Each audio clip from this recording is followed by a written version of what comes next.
बांग्लादेशी छात्र नेता शरीफ की हत्या में भारत के किसी नेता का हाथ था? क्या सच में ममता बनर्जी इस हत्या के पीछे की सच्चाई जानती हैं? और जब वो सब कुछ सच जानती थी तो उन्होंने सच बताने के लिए बंगाल में सत्ता परिवर्तन का इंतजार क्यों किया? ममता बनर्जी के एक दावे ने इस वक्त भारत से लेकर बांग्लादेश तक सियासी हड़कंप को मचा दिया है और अब सवाल उठ रहे हैं कि क्या ममता के लिए देश की छवि और सुरक्षा से ज्यादा अपनी राजनीति जरूरी है? नमस्कार, टीवी24 नेटवर्क देख रहे हैं आप। मैं हूं आपके साथ शिखा मेहरोत्रा। ममता बनर्जी ने अपनी राजनीति के लिए देश हित की कुर्बानी दे दी है। ये इसलिए कहा जा रहा है क्योंकि उनका एक बयान सामने आया है जिसमें वो कई गंभीर आरोप लगा रहे हैं और ये आरोप भारत के ही एक नेता के ऊपर है जिसने देश से लेकर बांग्लादेश तक की राजनीति में सियासी घमासान मचा दिया है। बांग्लादेश के छात्र नेता शरीफ उस्मान हादी की हत्या को लेकर पश्चिम बंगाल की पूर्व मुख्यमंत्री ममता बनर्जी के बयान से बांग्लादेश में भारत विरोधी तत्वों को बड़ा मौका मिल गया है। दरअसल ममता बनर्जी ने दावा किया है कि उन्हें बांग्लादेश में हुई एक बड़ी हत्या के बारे में सब कुछ पता है। जागो न्यूज के मुताबिक उन्होंने आरोप लगाया कि भारत सरकार इसमें शामिल थी। उन्होंने आगे दावा किया कि जब इस हत्या के मामले में संदिग्धों को पश्चिम बंगाल में गिरफ्तार किया गया तो गृह मंत्री अमित शाह ने खुद उन्हें फोन किया और उनसे इस खबर को दबाने के लिए कहा। ममता बनर्जी ने दावा किया कि जब उनकी पुलिस एसटीएफ ने बांग्लादेशी हत्यारों को पकड़ा तो देश के केंद्रीय गृह मंत्री अमित शाह ने उन्हें व्यक्तिगत रूप से फोन किया था। आरोप के मुताबिक ममता बनर्जी ने आरोप लगाया कि गृह मंत्री अमित शाह ने उनसे कहा था कि वो बंगाल पुलिस को निर्देश दें कि इस गिरफ्तारी की खबर बाहर न आने दी जाए क्योंकि ये राष्ट्रीय हित का मामला है।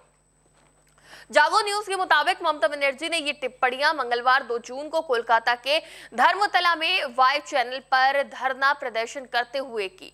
ये घटना तृणमूल कांग्रेस के पश्चिम बंगाल विधानसभा चुनाव में सत्ता गंवाने के लगभग 1 महीने बाद हुई है। उनकी टिप्पणियां उस्मान हादी की हत्या की तरफ इशारा करती दिख रही हैं।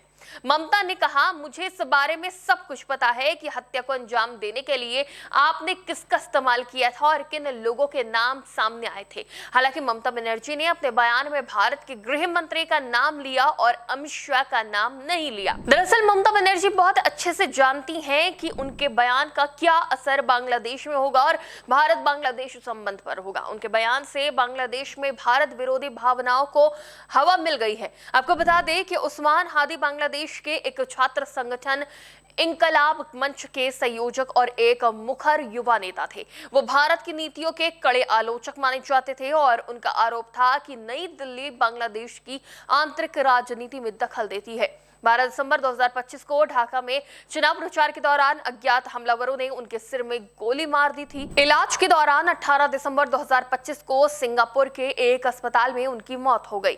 इस घटना के बाद बांग्लादेश में बड़े पैमाने पर भारत विरोधी प्रदर्शन हुए थे। मार्च 2026 में पश्चिम बंगाल पुलिस की स्पेशल टास्क फोर्स ने इस हत्याकांड के 2 मुख्य संदिग्धों फैसल करीम मसूद और आलमगीर हुसैन को गिरफ्तार किया था। पुलिस जांच के अनुसार ये आरोपी हत्या के बाद मेघालय सीमा के रास्ते अवैध रूप से भारत में दाखिल हुए थे और पश्चिम बंगाल में छिपे हुए थे। लेकिन ममता के बयान ने न सिर्फ इस पूरे मामले का रुख बदल दिया है बल्कि उनके इस बयान से भारत बांग्लादेश के रिश्ते में भी कड़वाहट घुल सकती है जो दोनों देशों के रिश्तों और शांति को भंग कर सकती है। बांग्लादेश के पत्रकार सलाह उद्दीन शोएब चौधरी ने ब्लिट्स में लिखे एक लेख में कहा है कि ममता बनर्जी के बयान के बाद बांग्लादेश में भारत विरोधी भावनाओं को और भड़काने का खतरा पैदा हो गया है। उन्होंने कहा है कि ऐसे समय में जब बांग्लादेश और भारत के बीच संबंध रणनीतिक रूप से महत्वपूर्ण बने हुए हैं और क्षेत्रीय सुरक्षा के समीकरण तेजी से बदल रहे हैं, ममता बनर्जी के बयान से एंटी इंडिया नैरेटिव को बढ़ावा मिला है। फिलहाल शरीफ हादी उस्मान की हत्या में किसका हाथ है ये तो जांच का विषय है,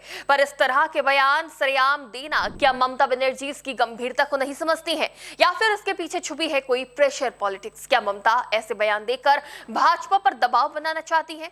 जिस तरह सत्ता परिवर्तन के बाद ममता बनर्जी के करीबियों और टीएमसी के दफ्तरों पर कार्रवाई का दौर जारी है, क्या ये उससे बचने की कोई चाल है? क्या ममता बनर्जी शाह से बातचीत का कोई सबूत पेश कर पाएंगी या फिर ममता बनर्जी के इन बयान के पीछे उनके मंसूबे साफ हैं? वो जानती हैं कि उनके बयान से क्या कुछ उठापटक हो सकती है और इसका भाजपा पर क्या असर पर हो सकता है। ममता ने ये चाल तो चल दी है, लेकिन ये कदम भारत की छवि को किस तरह नुकसान पहुंचा सकता है, ये जानते हुए भी ममता बनर्जी की इस राजनीति पर अब सवाल उठ रहे हैं। इस मामले पर आपकी क्या राय है, हमें कमेंट बॉक्स में जरूर बताएं। फिलहाल क्लिप तक देखते रहिए TV24 नेटवर्क।